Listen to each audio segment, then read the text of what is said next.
Hey, what's up guys and welcome back to askNK. Today we're taking a look at an amazing add-on known as Scatter. This is the one-stop solution for scattering anything in Blender, and it has been around for a while now, but today we are seeing an update. There is just a very cool update that was just released a few hours ago, and this is the Scatter 3.0. This update comes with tons and tons of features that you would definitely want to check out. Actually, there are just so much that I barely think will scratch the surface of things that you can do with it.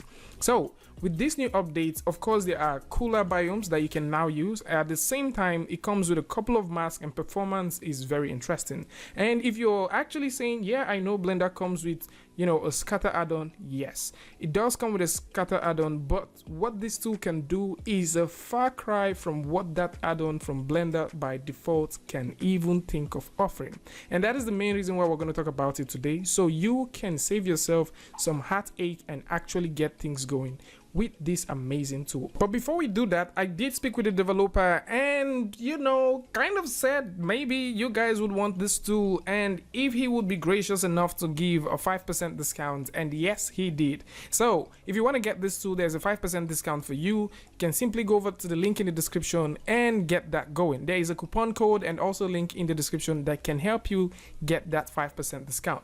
So with that said, we're simply going to go directly into Blender and see how this tool works. So with Blender open, how you can get this going is by simply clicking on edit, go over to preference and open up the preference. With the preference open, you can go over to the add-on section, and directly within the add-on section you will be able to click on install and install the scatter tool. Now with that done, all you need to do is click on the X button to close that, and if you press N on your keyboard, you'll be able to see the scatter tool or the scatter add-on loaded right here.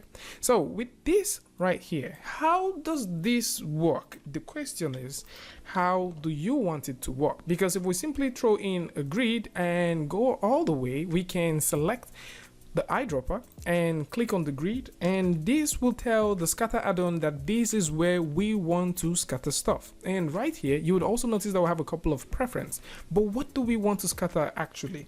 That is also something that we need to create. So right now I'm bringing out Suzanne the monkey. I would also bring out a UV sphere and scale that down just a little bit. Use the G key to move this around, and actually let's just move this totally out of here. So with this here, we can now select Suzanne and go right to this part. Pick any of the presets that you want. For example, we can pick the simple M and click on scatter, and oh my goodness, that is there.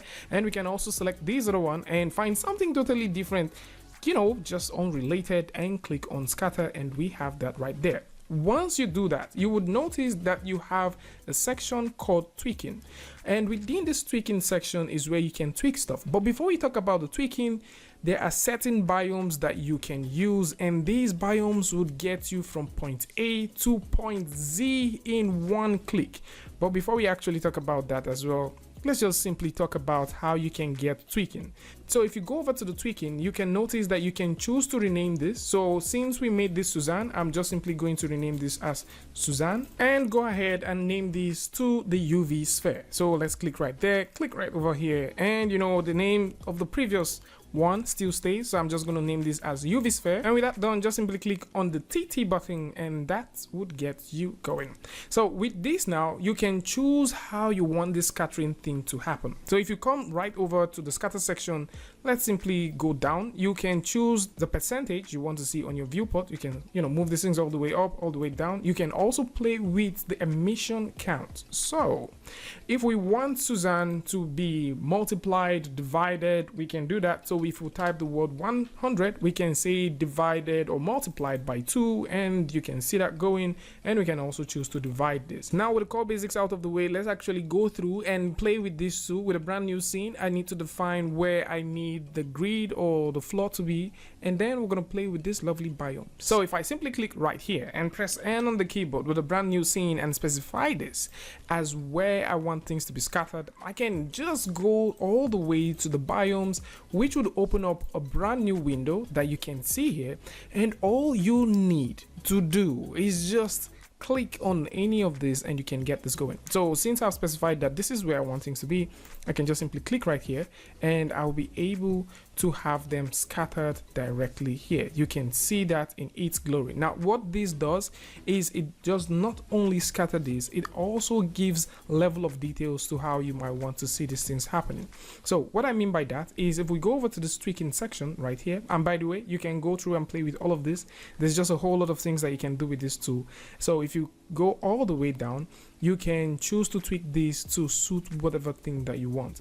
First of all, we've already talked about how you can play with the viewport. Then let's actually take a look at how you can choose to cluster this. So if you go all the way down to the clustering section, you can choose to say you don't want any clusters. Like right now, there is no cluster happening. You can choose to cluster these things by an image, and this image is already pre-built and stored with this tool. So once you go through and click on the bitmap library, you can see that there are a ton on tons of bitmaps that you can pick from.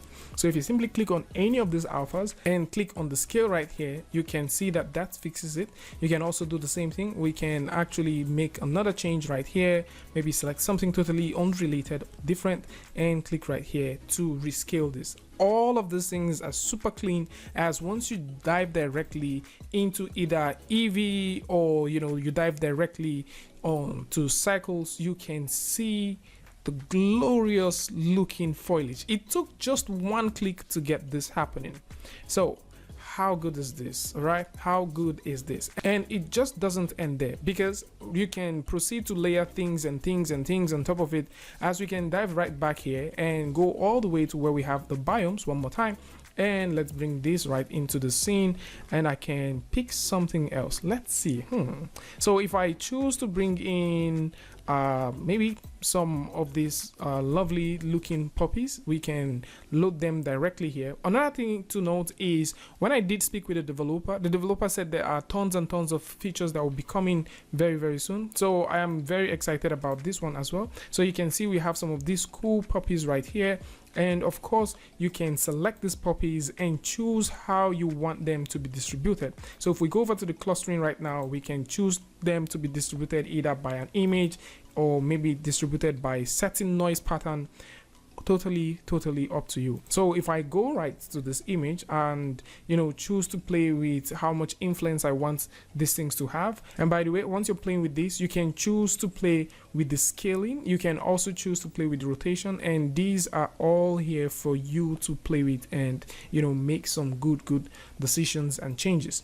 And whenever you're working with a tool like this and you're thinking of level of detail, because this will happen, there will be a time you would need 50 million trees in a scene, 30,000 trees in a scene, and you need level of details to get these things going. So how you can get these things going is something we're going to talk about. But before then, let's simply enjoy the view of what this looks like when we choose to render this by simply using Eevee. So with Eevee here, we can already start seeing that the baking looks really good.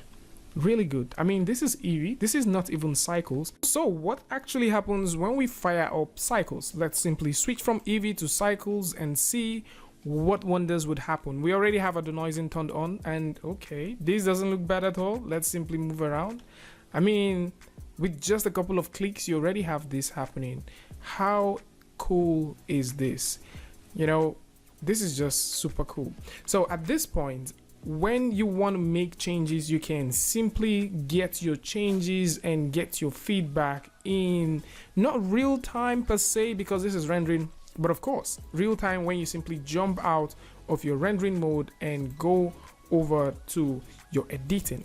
Now there are certain things that you also need to keep in mind, which has to do with level of detail. Now there is definitely going to be a point, whether you like it or not, where you want to make all of those crazy number of trees, and let's simply see how that works out. Well, it's actually good to know that all of the biomes that you get with this tool, they all have level of details. Another thing that you also need to keep in mind is the guys creators of the scatter tool, they have also created an add-on which is available on the Blender Dev Talk, and this is by far the best level of detail add-on that you would probably want to see. The good thing with this one is also that it is for free, so you can go over to the link in the description and get it, as you can simply use this add-on to create various level of details for your model and use them as either proxies while you're working directly in your scene. So that is the same idea they have also implemented in this tool that they have. If we simply go right here, and I would actually go in and select one of the tools, let's see, one of these. All right, so I'm going to go ahead and select the puppy. Let's select that, press the period key to zoom right in. If we go down to this section, you would notice that we do have level of detail. Actually, if we click right here, you notice we have level of detail. Let's move this all the way up. And the level of detail is dealing with the level of details that we want to see in our viewport. Now, a cool thing here is you can specify how much level of details you want. This is what we can now see once we have this active, and when we want to see a higher resolution, we can get this one here. And if we have this active, what we see is what we get by simply turning this on, and when we're rendering, this is what we'll be able to see. The same thing happens with the level of detail for the texturing as well, as you can also choose to get a lower, mid, and also a higher resolution texturing depending on what you want to do with your scene.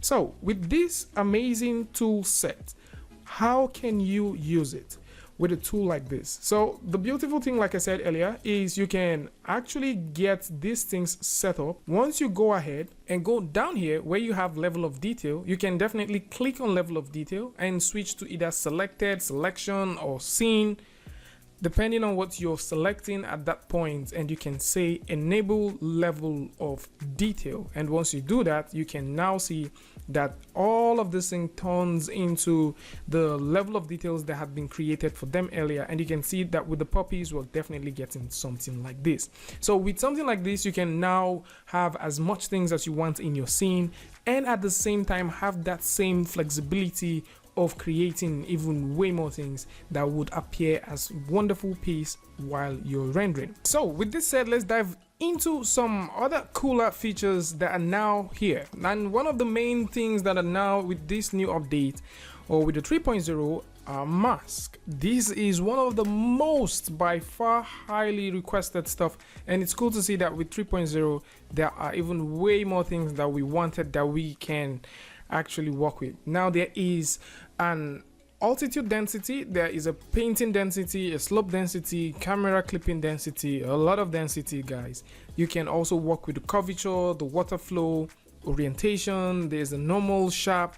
There's just so many things. There's even a Boolean Bezier thing. I don't think we can actually cover all of these things, so I'm going to put a link in the description where you can check this out, as all of these features right now would simply give you the opportunity to create your landscape and create anything that you want, your vegetations to even look way more realistic and way organic than you have ever thought about. So let's give it a try and see how it works. So we already have a height map right here, so I would explain to you guys how that works. So with a height map, you'll definitely need something that is not totally flat for you to see these maps at work. So if you don't know how to create any of these maps, I'm definitely going to show you guys now. So first things first, if you want to create a displacement, you can easily make that one happen. For example, once we go ahead and create a grid right here, let's get that grid right there, press Ctrl and 4 on your keyboard. And the reason why we're doing that is because we want to add some subdivisions, and with that I can set this to simple and apply that. Next thing you want to do is go down here and add displacement, press the period key and zoom right in, and within this part is where you can add textures. So if you click on new, you can go over to the texture section and load up textures. It makes a lot of sense if you already have textures, because once you click on open, you can simply bring in these textures that you have. We already have a displacement texture right here, so you can see that there. And of course, you can use the brightness to tone down how much of this displacement that you want, or you can switch to the contrast, make this thing go crazy. Another thing you can do is you can choose to work with the pre-built textures that exist in Blender, which for example is like the cloud texture. You can simply use that one going. Let's set this one to 1 so you can see that. And of course you can proceed to raise this all the way up to clamp things, and this only works if clamp is turned on. If clamp is not turned on, this is not going to work. So this is a quick way of how you can make these things going. Another way that you can make this happening is if you already have the terrain tool, which we've already talked about. I'm going to put a link in the description where you can check that out. Or maybe you already have a landscape tool. You can simply use the ant landscape tool, which we've already talked about, and create some pretty cool landscape. Now you need these because it is definitely going to calculate some curvatures, some heights, and all that stuff. And with this said, let's dive back into the tutorial and see how we can get these things going. So with a scene like this, we also have some stuff which we already made previously, so I'm just going to simply load them up all the way here so you can see that. I can go in and make sure I have this selected. Right now, let's lose all of what we had before and also change the terrain by clicking right here, selecting the height map as a brand new next terrain. So with this, what else can we do? We can simply select our object right here, and you can notice that this object has certain level of detail. The level of detail that this object has is very similar to what we already have right here. So I can simply come down and switch these, and you can see what this looks like. And of course I can simply switch this one all the way back. Get this selected. Let's make multiple, so I can select 1 and 2, click right here and choose to scatter these things however I want. So if I simply click on that scatter and click on scatter, you can see it scatters across the entire place. And this is fine because the level of detail that we have is slow or low, so it doesn't really cost a thing, and this makes a lot of sense. So if you want to start using this particular cool feature, which is the mapping system now, to get some things happening, we can scroll all the way down and switch over to mask. And by the way, there is a point cloud feature that is here, which you can always use.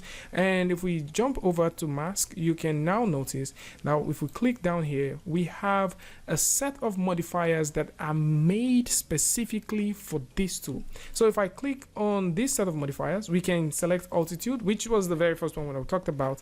And now you don't necessarily notice anything until we click down and click on add influence. And once we add the influence, you can see that this begins to calculate the altitude, and you can see all of these parts are high points while these parts are low points. So how do we visualize this? How we can visualize this is very simple. First things first, select the terrain, and you will now notice that within the vertex group we have a cluster, we have the altitude one, and also the reverse. And if you simply switch from here and go over to the weight, you would also notice that there are certain weight paintings that are right here. So if we go all the way back, you would also see something like that. If we come all the way down here, you'd also notice that we have these things. Actually, if we want to really visualize this, if we simply turn this off so we don't see this within the viewport, we can start seeing the map directly on the model.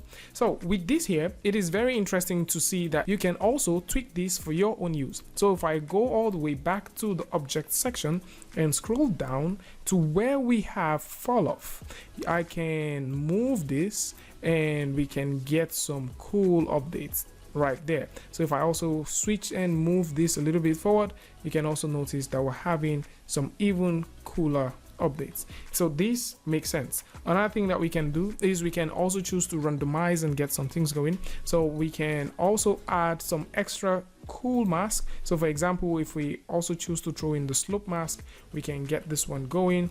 As maybe, for example, some things don't really touch the base, you might want to get the slope mask working. Let's zoom this all the way up, bring this down, and we can use the slope mask to get something happening. Now this might not affect the model because we haven't actually added this as an influence. So if we simply click on add influence, we can now have this one going. So you can choose to add as much modifiers or new mask as you want. So depending on what you're going for, if you want to get some water flow, you can proceed to add that. And all of these things are things that you can work with. I'll still strongly suggest that you refer to the documentation, as most of these things are just super cool for you to take a look at. So this procedural easy to use tool is here, and it's very interesting to see that you can now create even way more realistic and way more natural looking vegetation, landscape by simply using the scatter tool that now exists for Blender. So tell me what you guys think about this in the comment section, and of course if you're looking for where you can get some premium looking models that you can use for your stuff, there is a tool which is going to be linked in the description, and you can go through there and get some of these very high quality stuffs as well, and you can use them alongside with the scatter tool and scatter and also get some very cool stuff working for you. At the same time, don't forget there is a link in the description that issues you a 5% discount, and there is a coupon code to that in case you want to get this amazing tool and get started with it. Tell me what you guys think about this in the comment section, and of course if you like this video or you learned something from this, you can go ahead and give it a like, and don't forget to share with a friend. And if you're new here, it's going to be amazing for you to hit the subscribe button and also turn on notifications so that you don't miss the next video or the next update. And until I see you guys again with a tutorial update, Free Friday, Tutorial Tuesday, tips and tricks, things like this. Peace.